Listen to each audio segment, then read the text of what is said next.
Oke, halo teman-teman, selamat siang, selamat datang di acara kita di SC Binus University Internasional. Perkenalkan dulu, nama aku Hengki Sanjaya, aku di SC di DSC Binus Internasional, dan hari ini aku bakal jadi moderator di acara kita hari ini. Nah, sebelumnya pengen dong teman-teman semua perkenalkan diri dulu, background-nya dari mana, nama, dan mungkin asal kampusnya atau sekolahnya. Boleh dong komen di chat sebelah. Oke, terus sedikit quick info buat teman-teman semua. Oke, sebelumnya mau make sure dulu, suaraku kedengaran nggak? Oh, udah ada yang komen, berarti kedengaran. Oke, jadi sebelumnya quick info, teman ini sosial media kita di DSC Binus Internasional, ada website kita, ada Instagram, YouTube, sama Facebook. Jadi teman-teman bisa follow salah satu, atau kalau misalnya semua juga nggak apa-apa. Dan kita mau infoin juga, ini masih eksklusif karena kita sama sekali belum infoin. Nah, jadi dalam beberapa hari ke depan kita bakal ada event seru tentang Angular. Jadi teman-teman make sure stay tune di sosial media kita. Jadi teman-teman bisa dapat info secepat mungkin. Nah, jadi pastikan teman-teman catat tanggalnya, nanti bakal kita infoin ya. Oke, jadi acara hari ini kita bakal bahas topiknya Terraform Infrastructure as a Code. Nah, sebelumnya pengen infoin dulu. Jadi teman-teman, kalau misalnya ada pertanyaan selama sesi, teman-teman bisa langsung posting aja di kolom chat. Jadi teman-teman bisa posting langsung, nanti di akhir bakal dijawab langsung sama speaker kita.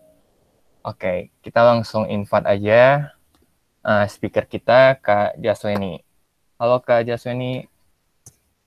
Halo Hengki, Halo Kak. Apa kabar Kak? baik. Wah, thank you loh Kak udah nyediain waktunya di hari Sabtu ini, udah sempetin, harusnya bisa istirahat, tapi Kakak sempetin buat sharing ilmunya sama kita-kita semua nih. Thank you banget. Nah, jadi teman-teman, make sure teman-teman siapin device teman-teman, sama kalau mau catat, bisa catat. Kita langsung mulai aja, Kak Jasweni, bisa dimulai, dipersilakan. Ini Oke, Kakak kalau mau share screen, langsung share aja ya. oke,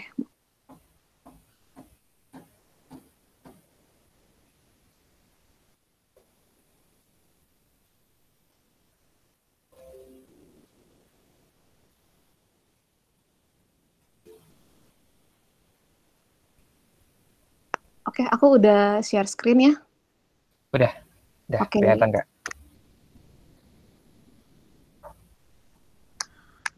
baik. Sebelumnya aku ucapin terima kasih juga buat teman-teman dari DSC Binus Internasional karena udah nyelenggarin acara ini dan terima kasih buat partisipan yang udah bergabung. Baik, hari ini kita akan membahas tentang Terraform Infrastructure as Code. Sebelum ke situ, ini profil singkat. Namaku Jasweni, biasanya dipanggil JW. Aku lahirnya di Pekanbaru, 6 Desember 1997. Baru lulus kuliah tahun kemarin di Politeknik Kaltex Riau, Pekanbaru. Lalu sekarang aku berprofesi sebagai DevOps Engineer di Rally.com. Instagram dan LinkedIn aku Jasweni juga.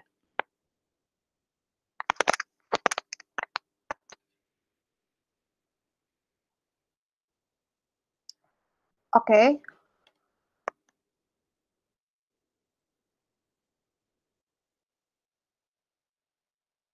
Oke. Sebelum kita masuk ke sharing kita tentang infrastructure as code, tentang Terraform, ada beberapa terminologi yang mau aku sampaikan di awal, karena terminologi ini akan sering kita gunakan, jadi biar kita sama-sama mengetahui tentang terminologi itu. Jadi yang pertama itu infrastructure, atau lebih singkatnya nanti aku sebut infra. Nah, infrastructure ini adalah dalam konteks IT itu mencakup seperti hardware, software, network, storage. Nah, kalau misalnya biar lebih mudahnya, karena nggak semua teman-teman background-nya dari infra juga, kalau misalnya kita bilang infra, teman-teman bisa ngebayangin server, atau untuk storage-nya teman-teman bisa ngebayangin database. Nah, kurang lebih itu infrastructure. Lalu, secara garis besar itu, infra itu ada yang on-premise, ada yang cloud. On-premise itu maksudnya, infranya itu ada secara fisik, artinya secara fisik bisa kita lihat, bisa kita sentuh, bisa kita manage. Sedangkan kalau untuk cloud, itu biasanya kita menggunakan jasa dari cloud provider. Ada beberapa cloud provider seperti kalau dari Google ada Google Cloud Platform, kalau dari AWS ada kalau dari Amazon ada AWS, Amazon Web Services, lalu ada juga dari Azure, dari OpenStack juga ada.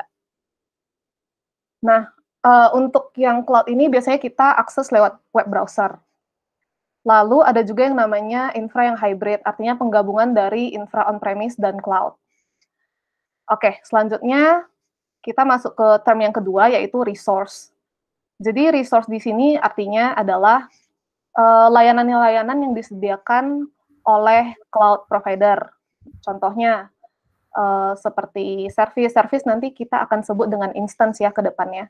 Seperti instance, database, load balancer, pokoknya semua layanan yang diberikan oleh cloud provider kita akan sebut dengan namanya resource. Selanjutnya ada juga yang namanya service. Service ini adalah aplikasi. Jadi contohnya service website, atau service API, atau service CMS. Service itu mengarah ke aplikasi. Selanjutnya ada provisioning.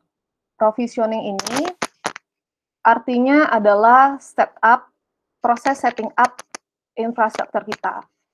Jadi, teman-teman nanti akan mendengar soal provisioning instance, artinya proses setting up instance kita, supaya nanti instance kita bisa di-create dan digunakan. Lalu selanjutnya, term yang terakhir adalah manual.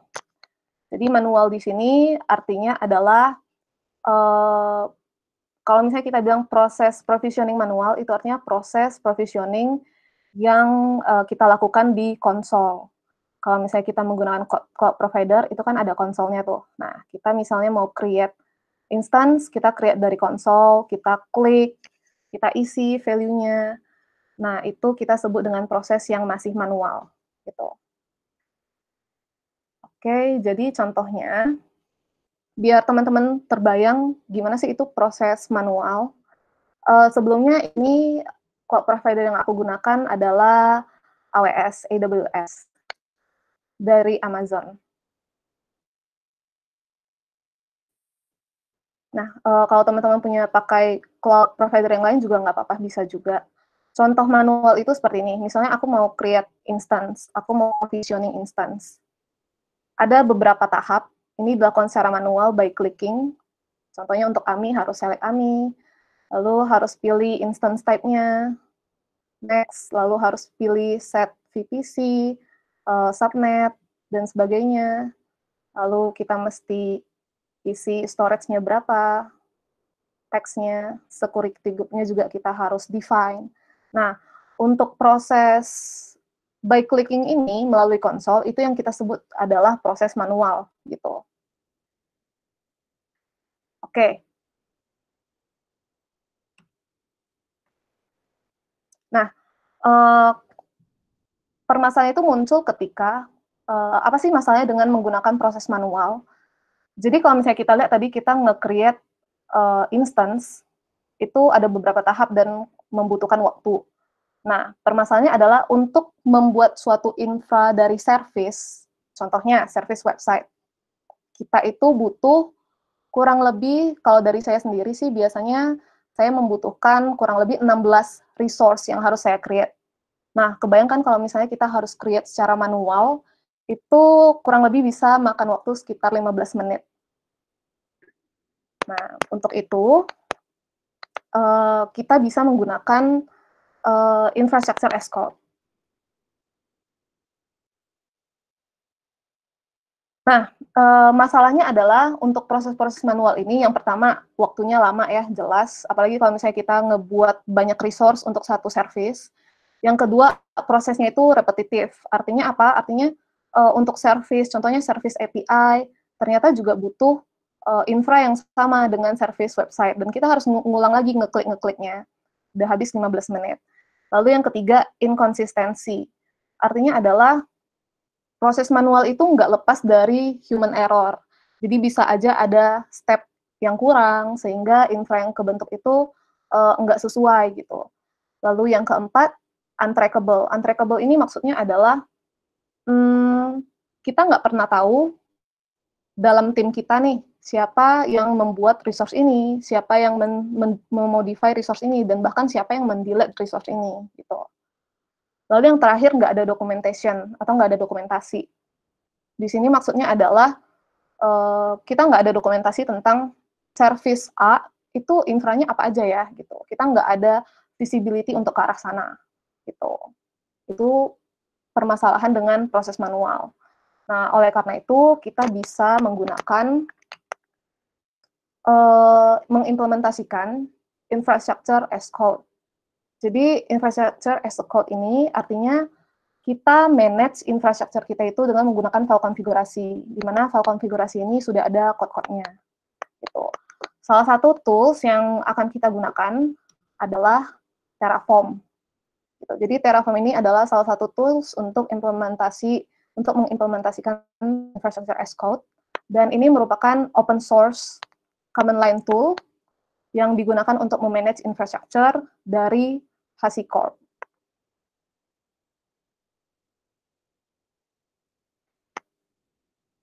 Oke, untuk perintah-perintah yang akan sering digunakan dalam Terraform ini, sebenarnya perintahnya banyak, tapi yang paling sering digunakan itu adalah yang pertama Terraform init, itu untuk menginisialisasi provider apa yang kita gunakan. Nah, untuk Terraform sendiri sangat powerful ya, karena Terraform ini bisa support banyak sekali provider.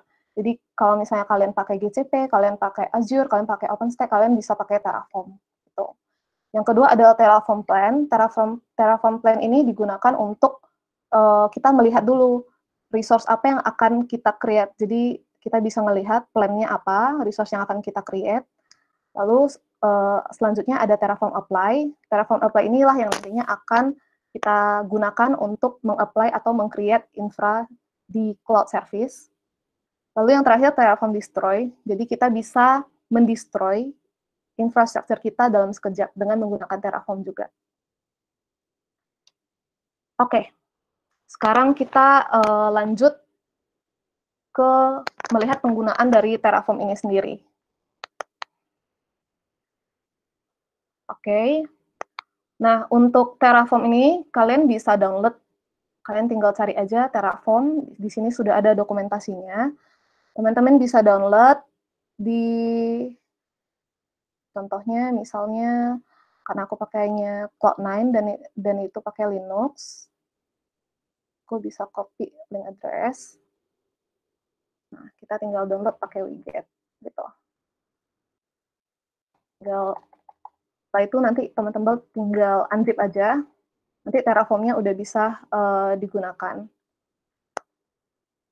Untuk make sure kalau Terraform kalian udah bisa digunakan, kalian ketik aja Terraform. Nah, seperti ini. Oke, selanjutnya, kalau kalian download Terraform, Terraform ini kan adalah command line tool ya. Nah, ini adalah directory structure yang biasanya saya gunakan dan menurut saya cukup best practice sih. Jadi, pada saat menggunakan Terraform, biasanya kan suatu project itu kan terdiri dari beberapa environment. Nah, kalau di saya sendiri itu ada 3, ada environment untuk dev, staging, dan production. Nah, environment untuk dev, ini artinya environment pertama, yang biasanya kita lakukan dalam proses pengembangan project. Lalu selanjutnya, setelah dites dan oke, kita lanjut ke environment yang kedua, yaitu staging. Ini environment yang mirip dengan environment-nya production. Lalu setelah oke di environment staging, kita bisa langsung up-kan code kita ke environment production, di mana di sana code kita itu sudah go live, atau biasanya end user itu mengakses dari environment production. Gitu. Nah, saran aku sih kita bedakan ya antara environment, karena supaya Terraform kita itu nggak kecampur konfigurasinya. Jadi antara dev, staging, dan production itu kita manage secara terpisah. Oke, kita akan masuk ke dev.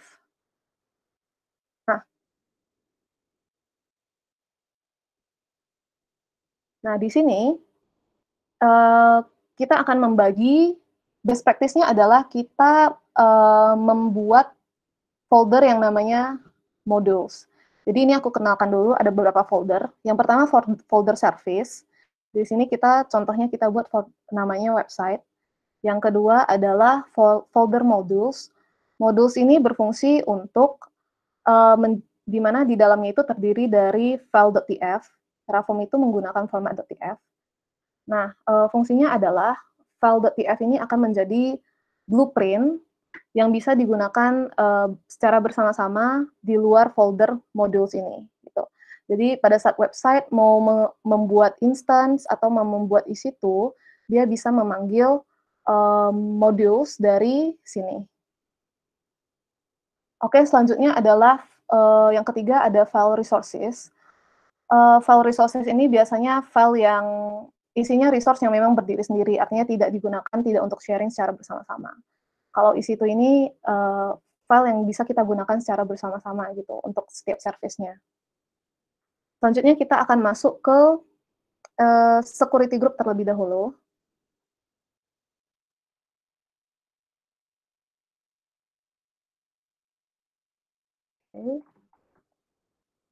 Nah, di sini ke depan kita akan coba provisioning instance, di mana instance itu pasti membutuhkan security group dan juga pair.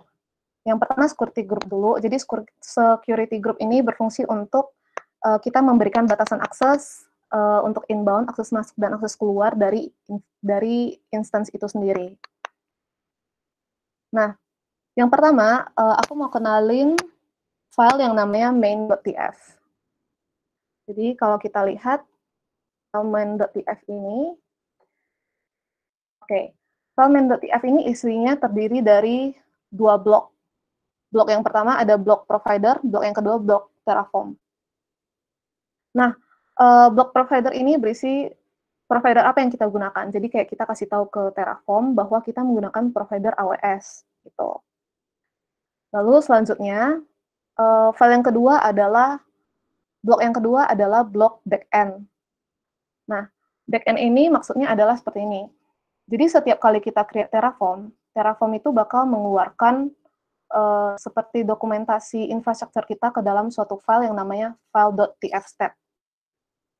Ini ada outputnya. Jadi kita bisa kita ngelihat infrastruktur kita apa, kita bisa ngelihat di tfstat ini.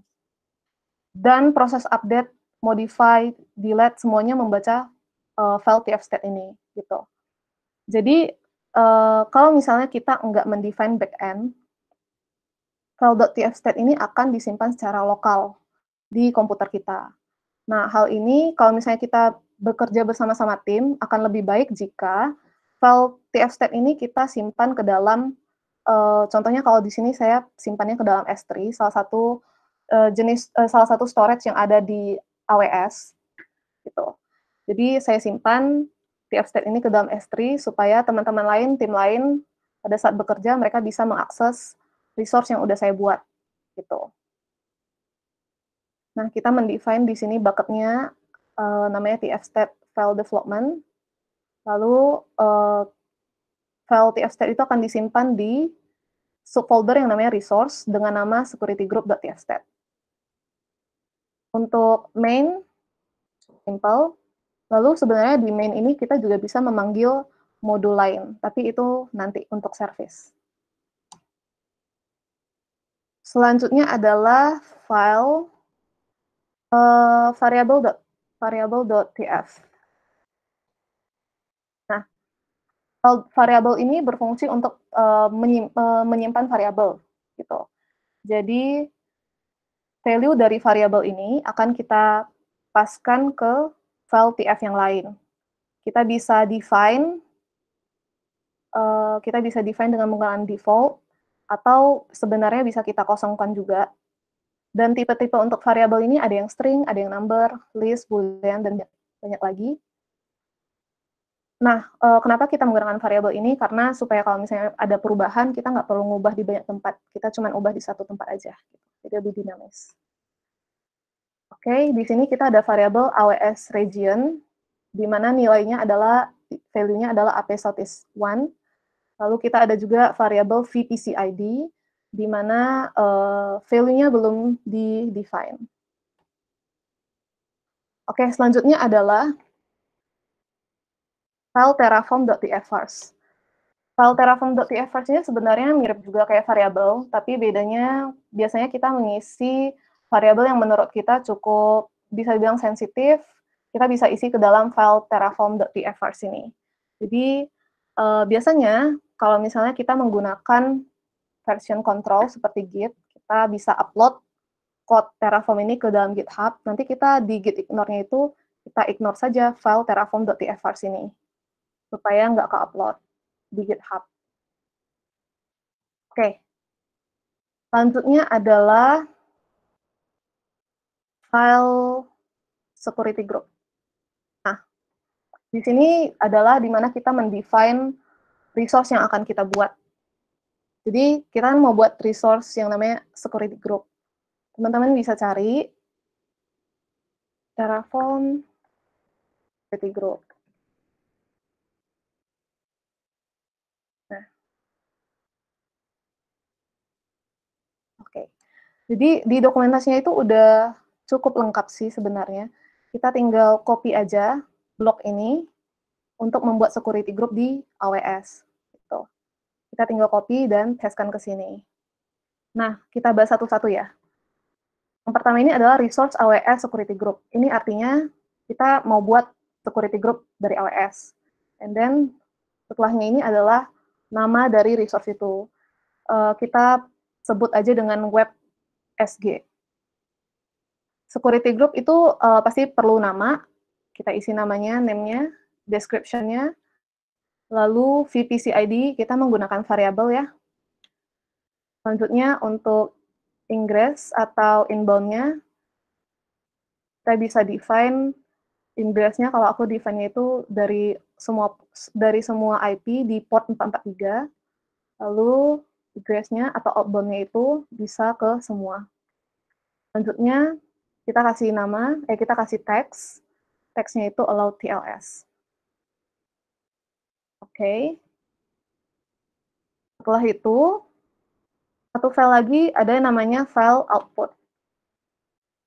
Nah, file output ini berfungsi untuk menampilkan output dari resource kita. Jadi, kalau misalnya sudah beda folder atau beda modul, contohnya antara folder modul dengan folder website. Nah, di dalam website ini mereka nggak bisa mengakses isi dari si modul ini. Nah, oleh karena itu kita harus buat output-nya. Kita bikin saja, contohnya kalau misalnya kita mau mengget output dari ID dari security group tadi, kita kasih nama aja bebas di sini, output web SG ID. Lalu value-nya adalah AWS security group, ini resource-nya, web SG ini namanya, ID-nya ini komponen yang akan kita dapatkan. Oke. Nah, setelah semuanya udah lengkap, kita tinggal jalanin Terraform pertama kali kita bisa jalanin Terraform init.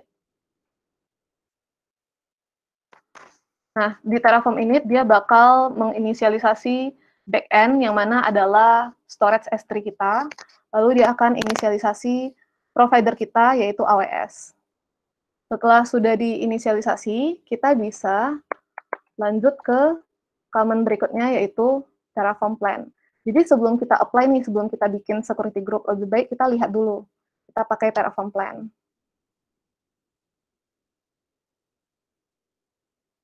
Nah, di Terraform Plan ini kita bisa lihat paling bawah ya, akan ada satu resource yang ditambahkan, 0 resource yang diubah, dan 0 resource yang dihapus. Nah, karena kita memang mau menambahkan satu resource, berarti ini sudah pas. Selanjutnya kita tinggal apply aja. Supaya security group-nya itu tergenerate.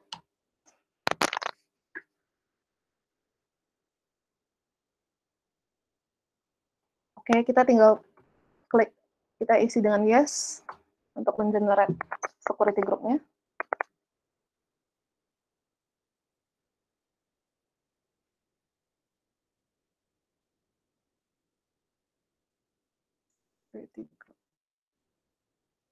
Nah, proses create-nya sudah selesai. Kita bisa lihat di security group, di mana namanya tadi web_sg. Oke, ini di.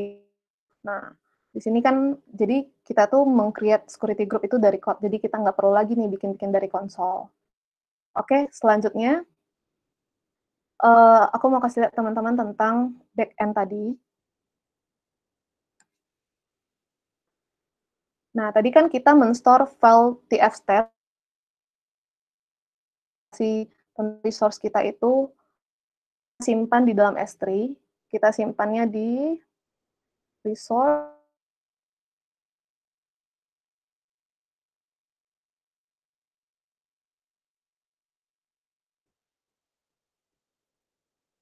Nah, ini dia isinya. Jadi bisa lihat output yang tadi kita buat juga sudah termasuk ke sini. Lalu kita bisa lihat resource-nya, AWS Security Group, dan ini detail mengenai AWS Security Group yang kita create. Gitu. Oke. Security Group udah jadi. Selanjutnya, langkah untuk membuat instance adalah kita buat modul. Modul. Oke.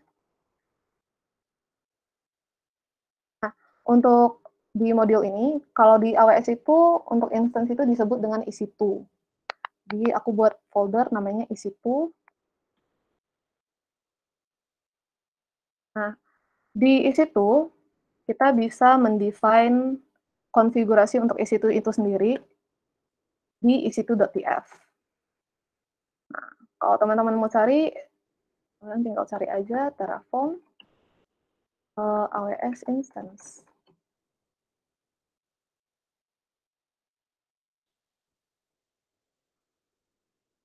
Provider, data, nah yang ini bloknya.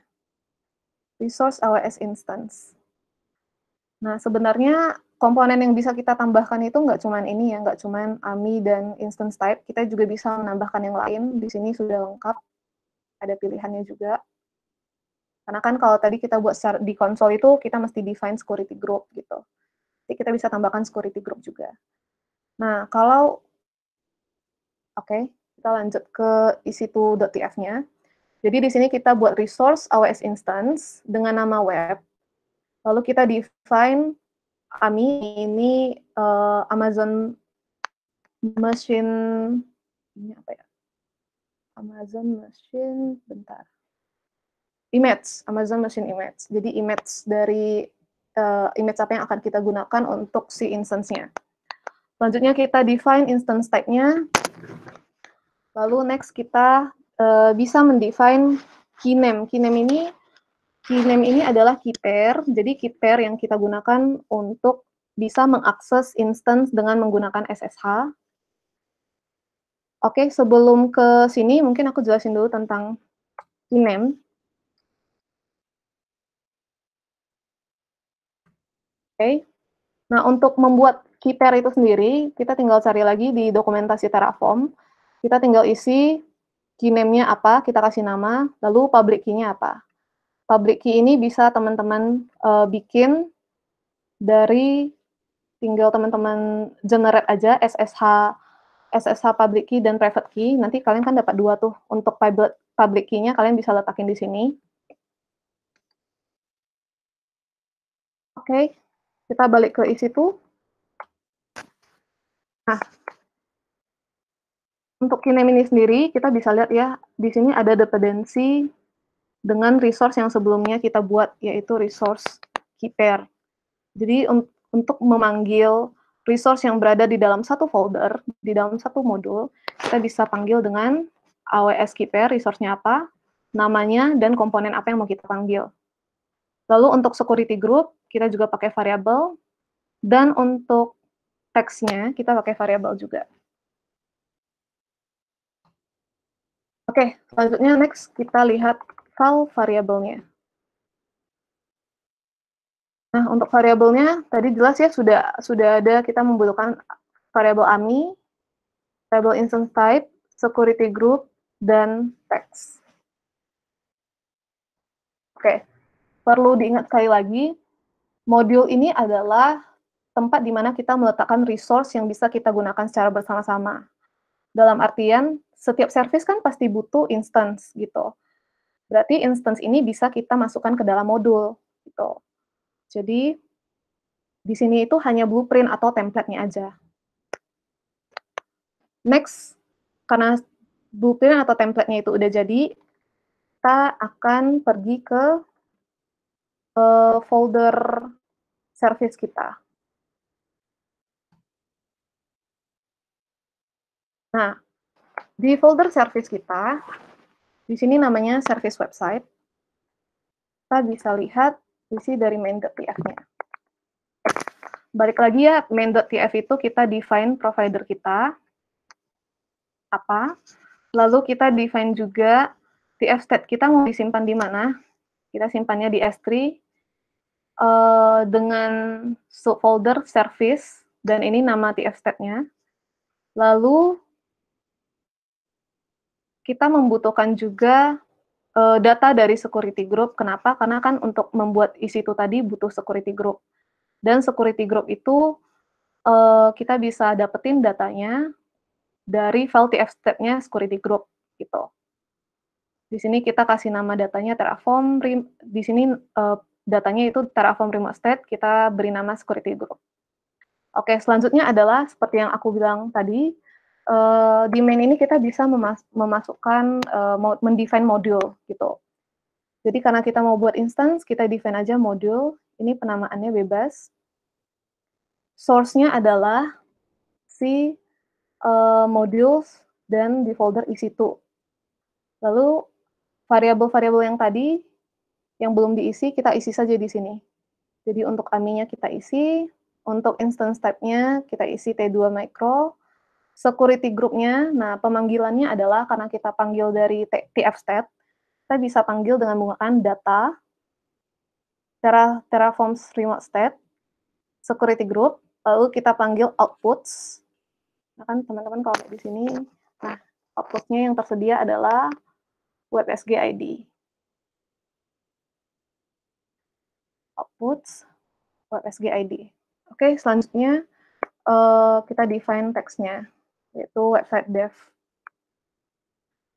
Oh ya, satu lagi tips, pada saat kita mau memberikan nama resource, lebih baik teman-teman mendefine naming convention-nya dulu gitu. Jadi biar penamaannya itu lebih rapi. Contohnya service, strip, stats-nya apa gitu. Oke. Kita lihat file variabelnya. Nah, di variabelnya yang dibutuhkan hanya satu ya, variabelnya yaitu yang mesti diisi AWS region, yaitu apsauris1. Oke, setelah itu kita tinggal melakukan Terraform init.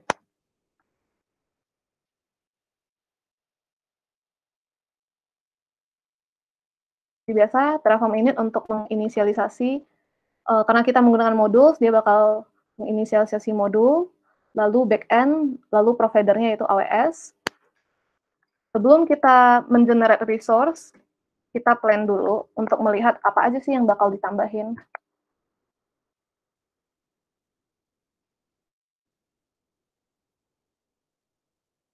Oke. Nah, di sini kita bisa lihat ada 2 resource yang akan ditambahkan, 0 yang akan diubah, dan 0 yang akan di-destroy. Udah pas ya, karena kita memang mau nambahin 2 resource doang.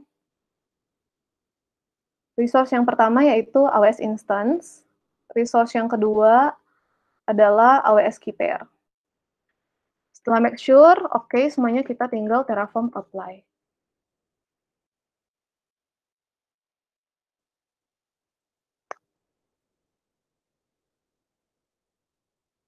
Klik yes.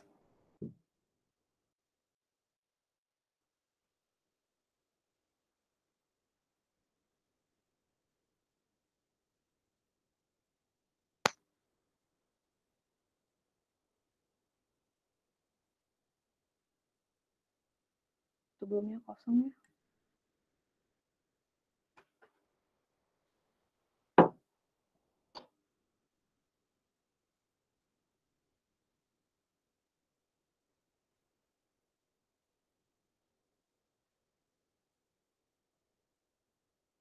Oke.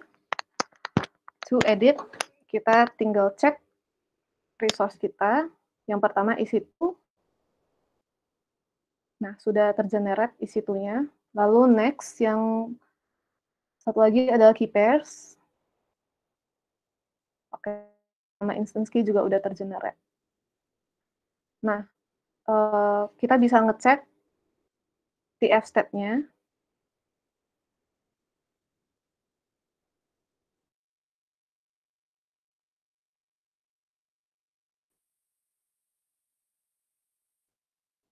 Nah, kita bisa lihat di sini.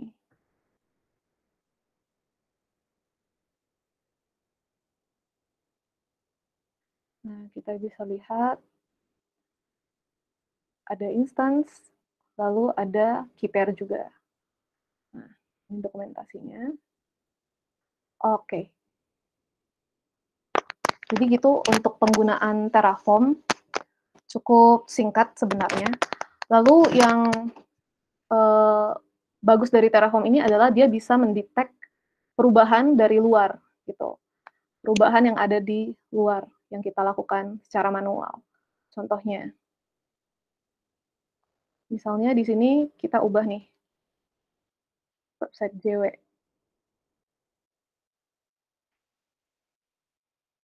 Oke.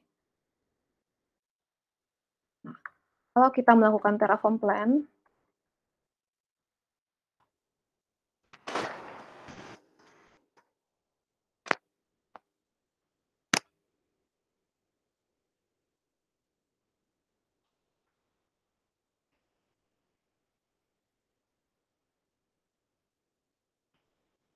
nah kalau kita melakukan Terraform plan, dia bakal membaca perubahan yang ada ini.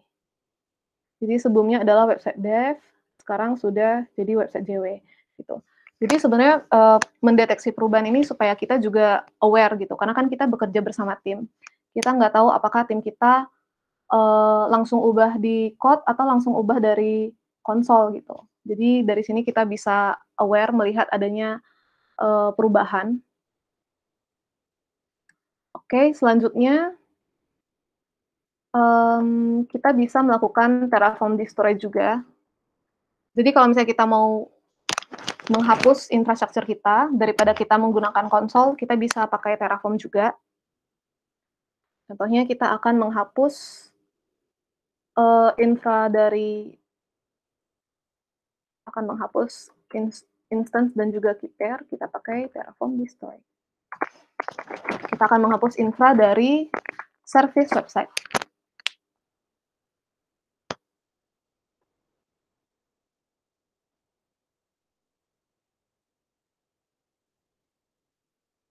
Oke. Jadi jelas akan ada 2 yang di-destroy, yaitu key pair dan instance. Yes.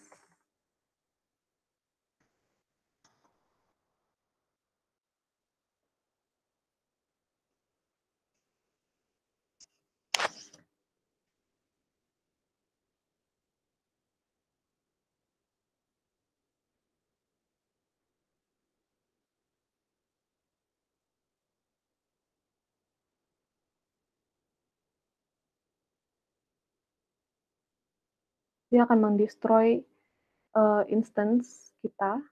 Ini ID instance-nya.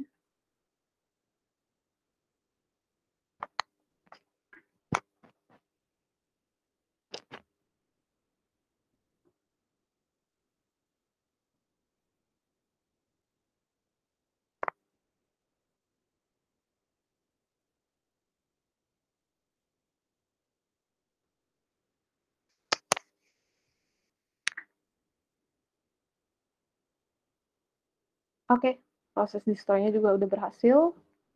Kalau kita refresh, instance-nya seharusnya sudah di-terminate. Lalu untuk key pair,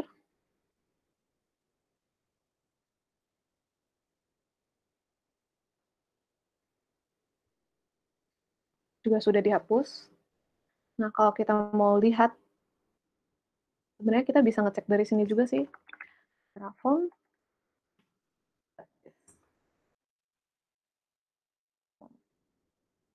Karena sudah tidak ada lagi infra untuk service ini, pada saat kita Terraform stateless itu kosong.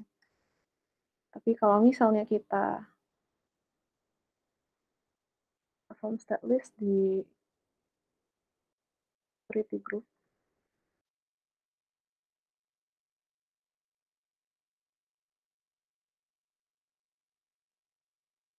stateless,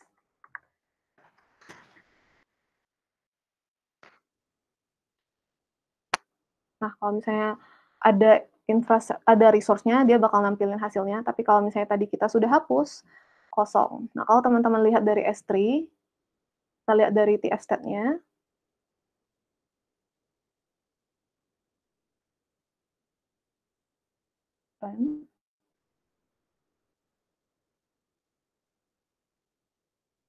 oke, semua resource-nya juga udah kehapus, gitu. Jadi, proses untuk memprovisioning, proses untuk modifying, atau proses untuk delete itu bisa di-handle dengan mudah dengan menggunakan Terraform.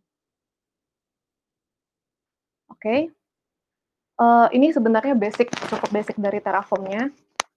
Overall, untuk pengenalan, ini yang mesti teman-teman ketahui. Oke, selanjutnya, nah, dengan menggunakan Terraform, tentu benefit-nya banyak juga ya. Yang pertama, kita bisa mempercepat proses provisioning, seperti yang tadi sudah aku jelaskan.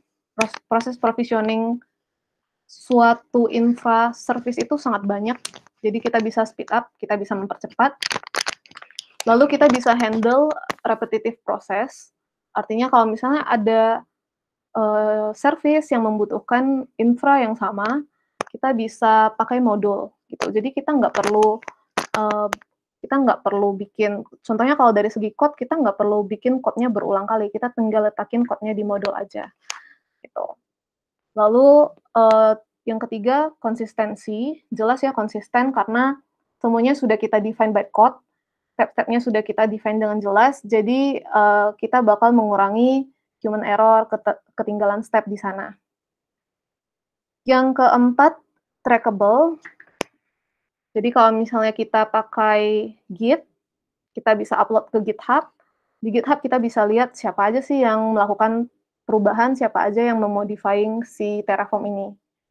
Lalu yang terakhir adalah documentation-nya ada gitu. Jadi documentation di sini maksudnya adalah file TF state tadi. Jadi kita bisa lihat suatu service itu terdiri dari resource apa aja, seperti itu.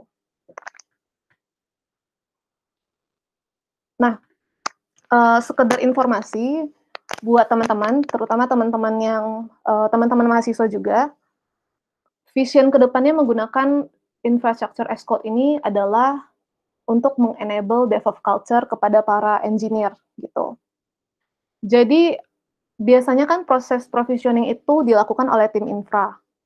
Nah, dengan adanya salah satunya contohnya Terraform ini, tim infra itu bisa membuat template, di mana nanti template Terraform-nya itu bisa digunakan oleh engineer gitu. Jadi engineer juga bisa in charge dalam provisioning infra gitu.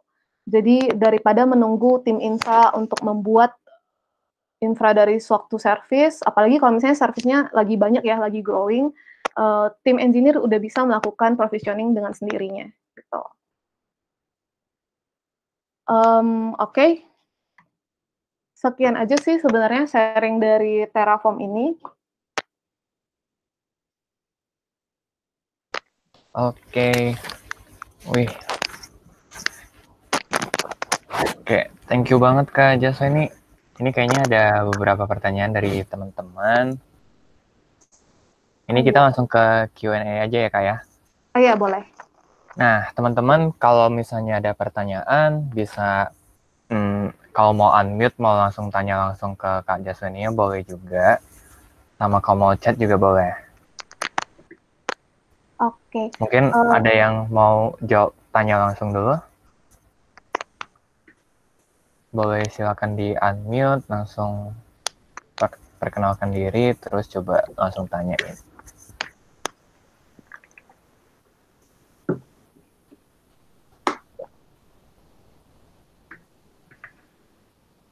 Oke, sambil menunggu kita coba masuk ke pertanyaan yang ada di chat dulu ya Kak. Jadi yang pertama dari Alvin, Kak, saya penasaran sama title DevOps sehari-hari tuh tugas DevOps apa aja sih? Terus sama yang dari Ricky, ini masih related. Kalau tim DevOps sama tim programmer, mungkin boleh nih dikasih contoh kakak di Ralawi itu kerjaannya kayak gimana, hubungannya sama tim programmer, terus kerjaannya di DevOps ngapain? Oke. Pertama dari Alvin dulu ya. Sehari-hari tugas DevOps itu apa ya? Jadi sebenarnya DevOps itu bukan job title. DevOps itu adalah suatu culture di mana DevOps itu erat kaitannya dengan mudahnya gini ya, DevOps itu erat kaitannya dengan minor update dan automation gitu. Jadi itu adalah suatu culture untuk melakukan minor update dengan menggunakan automation supaya proses pengembangan aplikasi dari pra-production hingga ke production itu berjalan dengan cepat, sehingga kita bisa mendapatkan feedback loop yang cepat juga dari user. Nah, untuk job title-nya sendiri, kalau di Ralali itu disebut dengan SysOps Engineer. Cuman kalau di tempat-tempat lain itu ada yang buat juga DevOps Engineer, mungkin karena lebih familiar ya.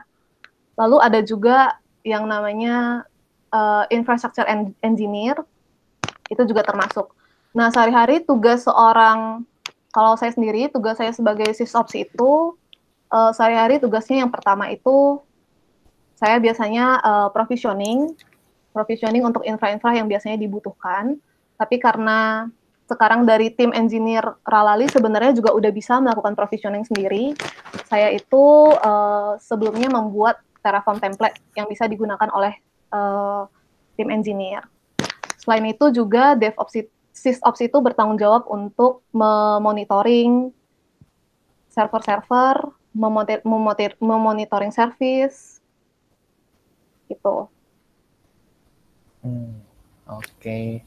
Terus ada tambah nih Kak dari aku personally.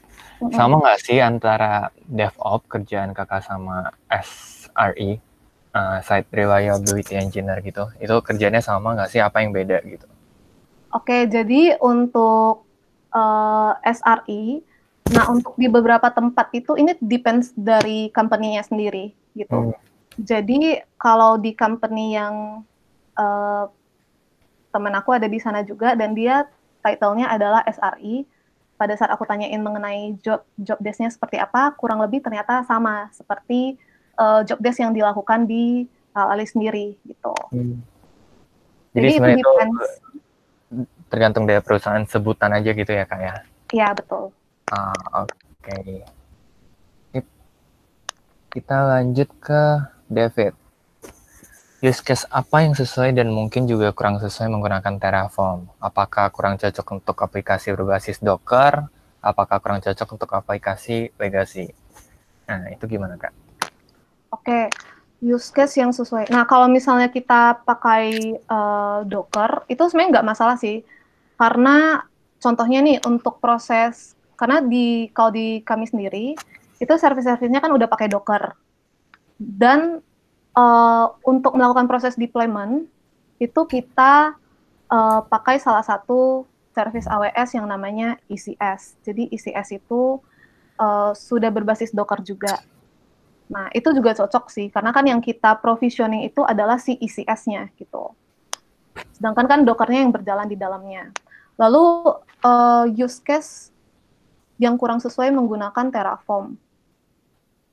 Sebenarnya ini tergantung dari teman-teman sih. Kalau dari menurut aku, bahkan untuk project yang sifatnya kecil, itu nggak masalah kalau kita pakai Terraform gitu. Karena justru lebih baik kita menggunakan Terraform supaya kita bisa men-track apa saja perubahan yang ada. Itu kan penting, apalagi kalau misalnya kita bekerja dalam bentuk grup gitu.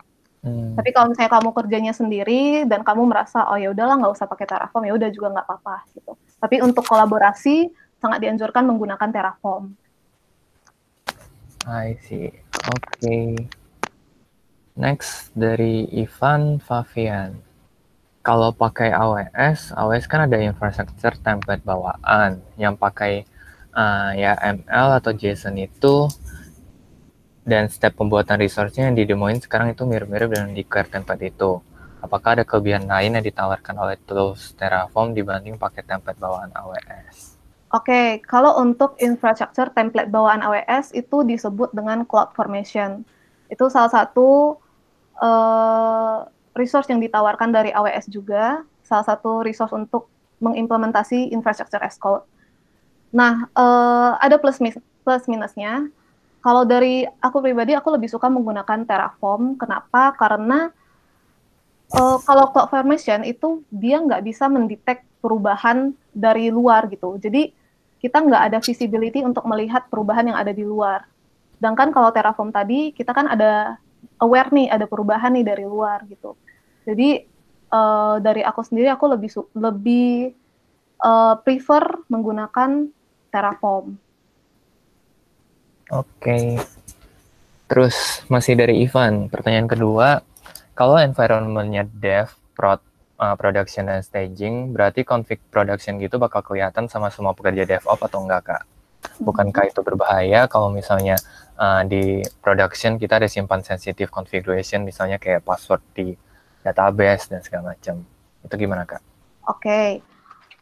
Nah, untuk informasi sensitif seperti password database, itu kita bisa simpan di terraform.tfvars. Gitu. Jadi kan tadi ada untuk variabel sendiri ada dua ya, ada variables.tf, ada terraform.tfvars. Untuk informasi sensitif kita bisa simpan di sana terraform.tfvars, lalu kita bisa pakai git ignore juga supaya file itu nggak terupload ke GitHub. Oke, jadi ada dua file ya, Kak. Satu yang bisa di open public, satu yang di lebih ke private sensitive information gitu. Iya, betul. Oke. Dari Felix Anggara, jadi Terraform secara garis besar mirip kayak Vagrant atau enggak, Kak? Maaf, aku kurang tahu juga ya soal Vagrant. I see. Kita coba cari Vagrant. Vagrant is an open source software product for building and maintaining portable virtual software development environment. Kayak VirtualBox, Docker Container, VMware, dan AWS.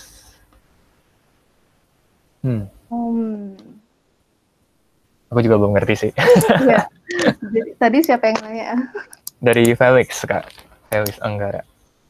Oh ya, Felix. Arbut Project. Vagrant itu lebih dipakai untuk managing development-nya sih. Jadi kayak buat managing servernya atau service-nya. Tapi kalau Terraform itu kita ngebuat infrastrukturnya sih lebih tepatnya. Oh, oke. Thank you. Jadi, itu tadi siapa yang jawab ya? Ivan ya? Ivan. Iya. Oke. Thank you Ivan udah bantu jawab. Apakah menjawab, Felix? Oh ya, teman-teman yang tadi udah tanya terus udah dijawab, kalau misalnya ternyata masih ada yang pengen ditanya lagi, silakan tanyain ya. Terus yang dari Godingo, apakah Terraform bisa digabungkan dengan Ansible agar saat provisioning juga sekaligus automation? Terraform bisa digabungkan dengan Ansible. Kalau aku sih belum pernah coba untuk menggabungkan ya. Jadi untuk Godingo, aku kurang tahu juga nih, apakah bisa digabungkan dengan Terraform atau enggak. Gitu. Atau dari teman-teman ada yang bisa bantu jawab? Ya nih teman-teman di sini pada kita ini jadi sharing session aja ya, kita diskusiin aja. Kalau teman-teman pengen sharing sesuatu bisa feel free buat open mic-nya, coba di sharingkan. Karena untuk Ansible sendiri dulu aku pernah pakai, tapi itu udah jarang banget penggunaannya, jadi aku juga belum pernah eksplor sih ke arah sana.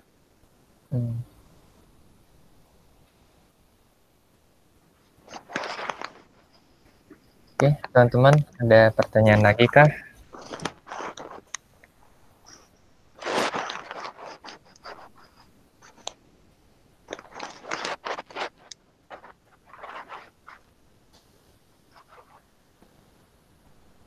Ini ada pertanyaan dari Ricky ya, Ricky Andrean, yang di atas. Oh iya, tadi kelewat satu ya. Yang apakah DevOps juga bertanggung jawab dalam membangun security dalam infra server atau enggak? Nah, ini tergantung company-nya lagi.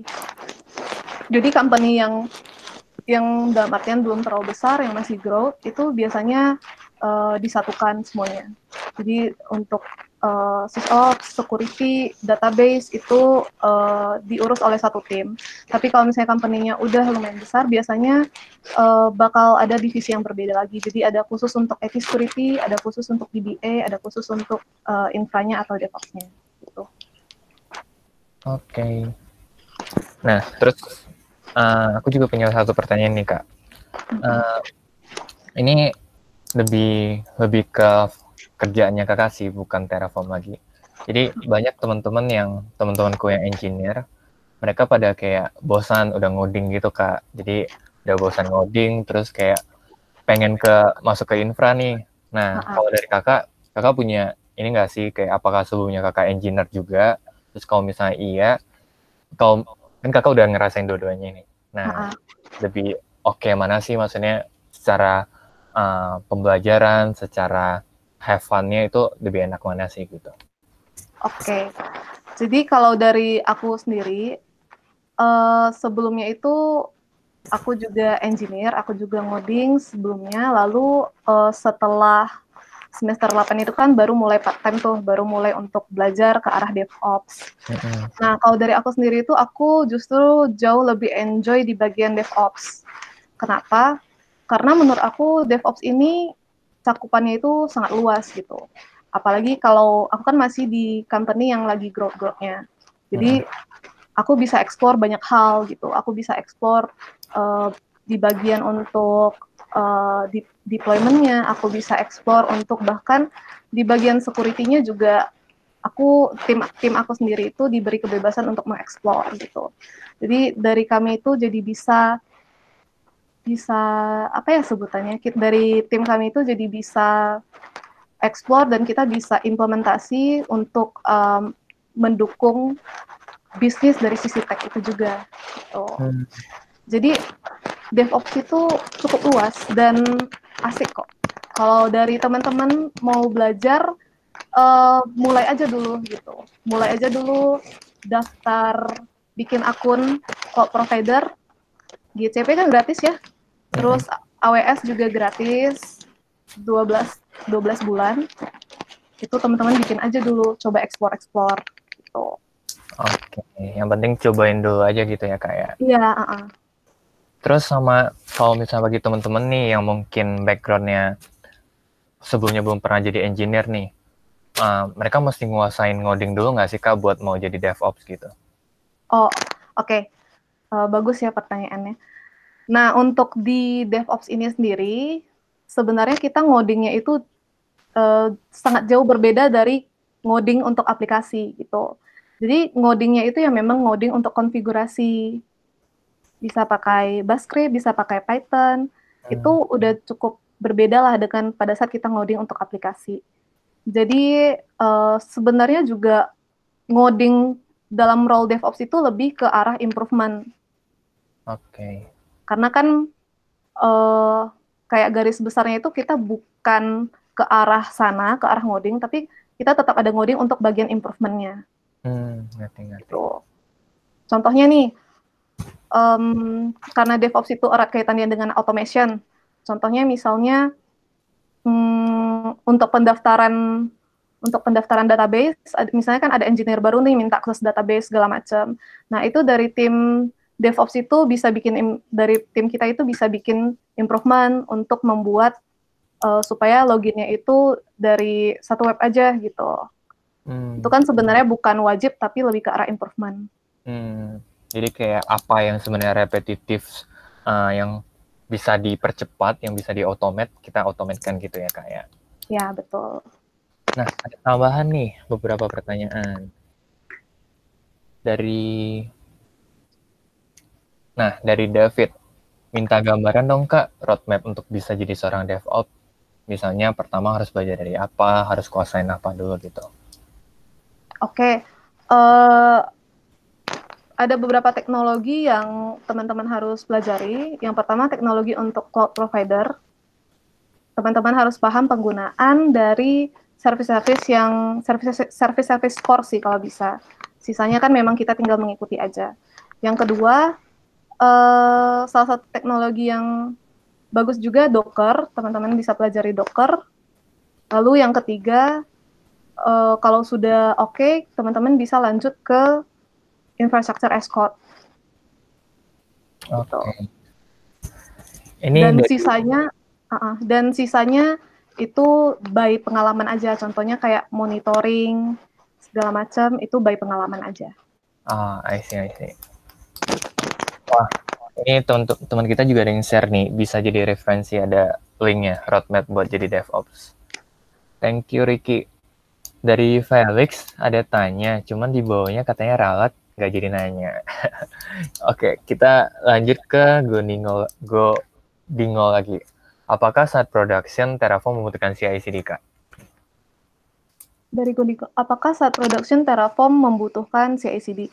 Jadi Terraform itu tadi seperti yang sudah dijelaskan, Terraform itu kita provisioning resource yang dibutuhkan. Nah, kalau misalnya kita kalau di Rally sendiri proses CI/CD juga sudah automate ya. Untuk proses CI/CD kita menggunakan code build dan ECS. Nah, Terraform itu berfungsi untuk memprovisioning code build dan ECS itu dalam proses CI/CD. Dalam konteks CI/CD gitu. Oke, next dari Fandi Hidayat. Saat production melakukan deployment-nya menggunakan apa, Kak? Saat production melakukan deployment.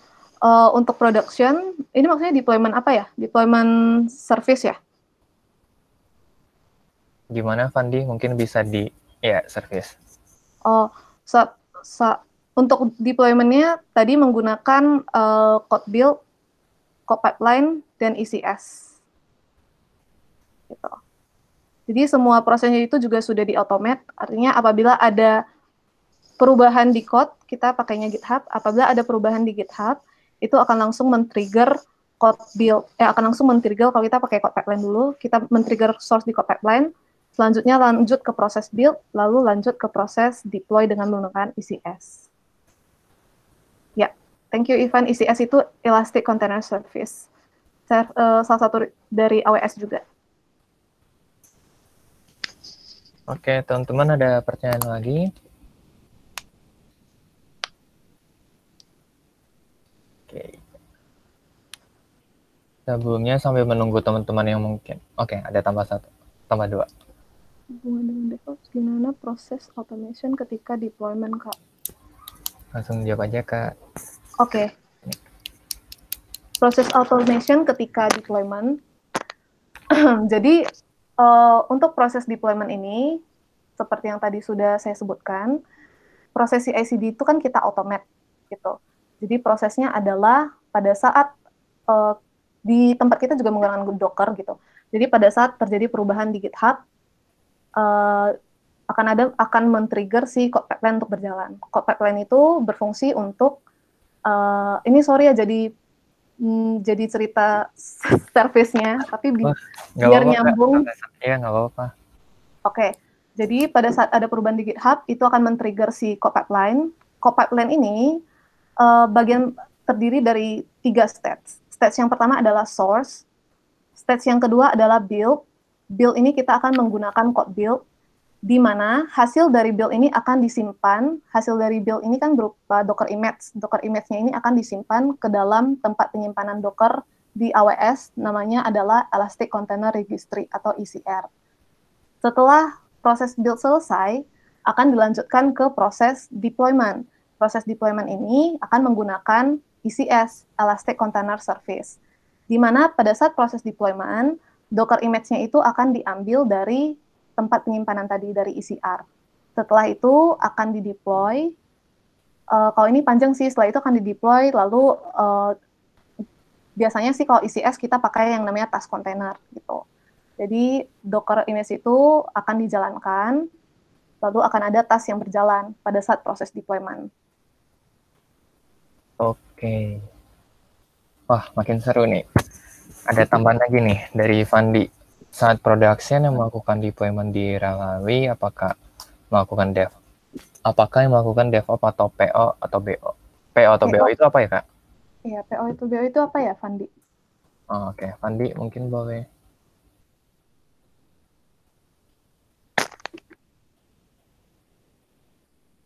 PO, BO, DevOps, PO, BO. Product owner, business owner. Oke. Jadi proses untuk deployment itu sudah automate. Jadi setiap kali ada untuk di production, kalau untuk di development sama staging, setiap kali ada push, ada PR yang merge, itu bakal men-trigger deployment. Itu sudah automate. Jadi nggak perlu lagi di deploy manual oleh kita lah, oleh tim infra. Lalu untuk production sendiri, itu setiap kali ada release tag, itu bakal men-trigger deployment. Seperti itu. Jadi prosesnya itu sudah di-automate. Oke. Sip. Semakin seru, kemungkinan aku bakal pindah ke DevOps juga nih, Kak. Nih. Ayo. Oke, teman-teman. Mungkin kalau misalnya ada pertanyaan lagi, boleh ditanyain terus ya, sambil menunggu. Ini aku mau sambil share screen dulu bentar. Oke. Ini ada... ada, bentar. Nanti aku balik lagi ke pertanyaan. Ini teman-teman, aku ada share screen, boleh visit linknya atau scan barcode. Jadi teman-teman bisa tolong isi feedbacknya, jadi kita bisa tahu apa yang kurang, apa yang seharusnya tidak sama harus dilakukan, jadi ke depan kita bisa lebih baik lagi. Oke, sambil mengisi feedback, bisa posting juga kalau ada yang pertanyaan. Dari Ricky Andrean, ada tambahan lagi nih. Jika terjadi deployment pada production, apa yang akan terjadi downtime pada server, Kak? Oh, tidak. Jadi, mungkin ini nanti teman-teman dari DSC Binus bisa bikin satu topik lagi ya tentang CI/CD. Mungkin banyak teman-teman yang penasaran juga tentang CI/CD. Nah, untuk CI/CD pada saat proses deployment itu, di production, sebagai informasi, di production kita ada menggunakan yang namanya blue-green deployment. Jadi pada saat ada task dari service yang running, dan akan ada task baru yang akan menggantikan task yang sedang running. Task baru ini akan ditunggu dulu. Kita akan ngecek healthy-nya, kita akan ngecek healthy atau enggak, lalu kita kasih waiting time, contohnya selama 10 menit. Kalau misalnya task yang akan naik ini ternyata aman dan melewati waiting time itu, task itu akan mereplace task yang sedang running gitu. Jadi itu akan mengurangi adanya downtime. I see. Oke. Gimana? Apakah menjawab teman-teman? Ada yang masih ada yang masih pengen ditanyain lagi? Silakan ditanyain ya.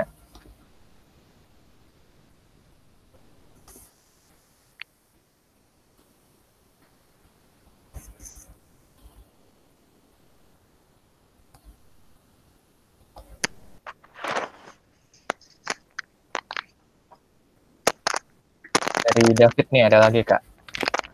Mungkin mau tanya soal involvement Kakak sebagai orang DevOps di proses dev.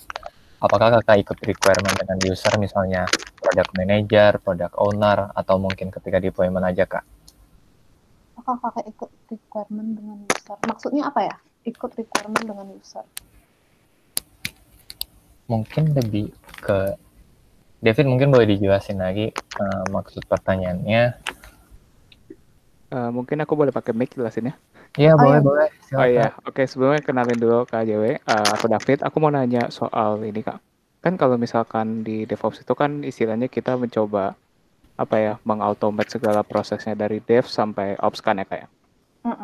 Maksud yang aku tanya itu apakah dalam misalkan di proses dev itu kan ada, kalau di tim produk itu kan misalkan ada requirement gitu. Nah itu apakah kakak ikut involve juga dalam requirement-nya atau cuma ketika pas lagi proses deployment aja gitu, ketemu dengan tim dev-nya gitu? Oh, oke. Untuk requirement-nya, contohnya misalnya mau membangun server, dibutuhkan instance type-nya seperti apa gitu ya? Iya, betul. Oke, jadi biasanya sih sebelum dilakukan, tim dev itu kasih tahu ke tim infra dulu, tim kami. Lalu setelah diskusi baru dia nulis tuh instance tag-nya yang sesuai dengan hasil diskusi itu apa gitu. Jadi kita involve di bagian sana sih.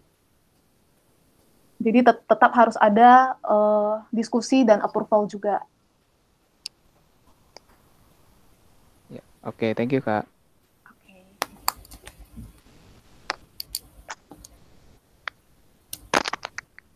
Sip. Ada lagi teman-teman?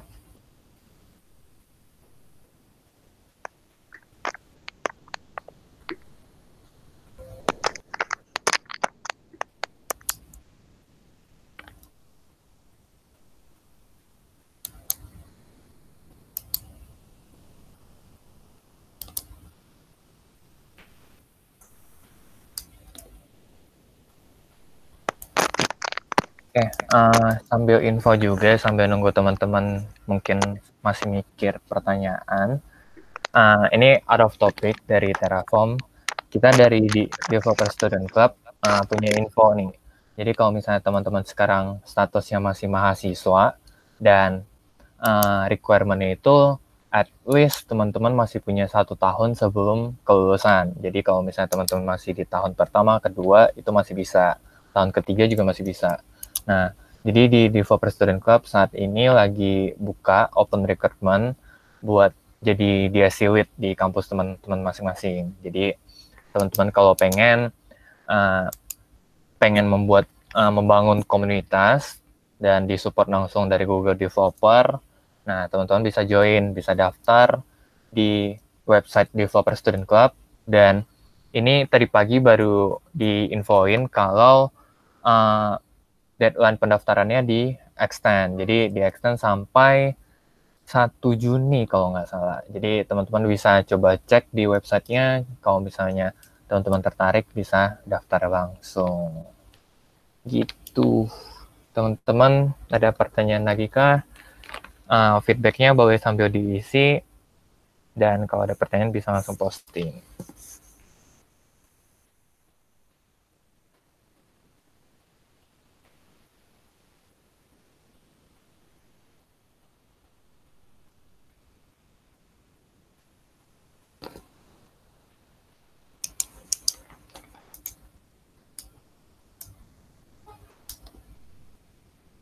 Oke, kita mungkin nunggu sampai sekitar 2.15.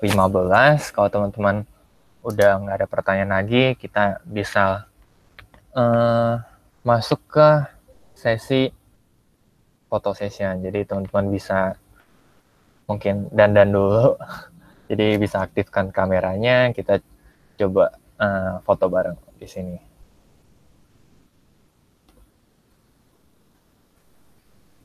Oh ya, ada pesan juga sih buat teman-teman yang memang tertarik nih untuk belajar ke arah DevOps. Kalau dari aku pesannya, teman-teman coba aja dulu, walaupun masih kayak bingung ya, masih kayak kebayang-bayang itu maksudnya apa, ini maksudnya apa, teman-teman coba aja dulu, pelajari aja dulu. Contohnya juga untuk Terraform ini sebenarnya nggak sesulit namanya gitu. Jadi teman-teman bisa coba explore dan coba aja dulu gitu. Oke. Terus kalau ada yang mau mungkin nyari pengalaman magang atau kerja, bisa kontak langsung ke Kak Jasweni. Oh iya, boleh. Kontak ke Ivan juga. Oh ya, ada Ivan juga nih. Sama Casey. Sama Casey, mana Casey? Casey udah keluar tadi. Casey udah keluar. Iya. Ke Hengki aja tuh. Aku bukan Kalawi. Oke, teman-teman, kayaknya udah semua ya, nggak ada pertanyaan lagi. Mungkin yang bisa open kamera, boleh di open, kita coba foto session bareng.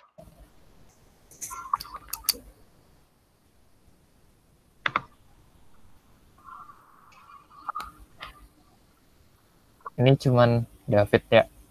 Yang teman-teman yang lain gimana nih? Yang lain mana ya? Ada malu kali. Udah live ini. Ya. Ya udah nggak apa-apa. Kan ada foto profil juga nih. Kita screenshot aja. Oh iya, nggak apa-apa. Oke, berarti buat Kak Jasweni, David sama Ivan. 1, 2, 3. 1, 2, 3. Malu Kak. Oke. Thank you banget teman-teman semua. Spesialnya thank you banget buat Kak Jasweni udah sempetin waktunya buat sharing ke kita semua. Thank you banget Kak. Semoga kedepannya bisa bertemu lagi. Dan juga thank you banget teman-teman semua udah luangin waktunya di hari Sabtu ini. Sampai jumpa di acara selanjutnya. Thank you. Thank you juga Hengki dan teman-teman. Thank you ya Kak. Oh ya, nanti untuk video recording kita bakal upload ke YouTube. Sama nanti bakal kita email juga linknya. Oke.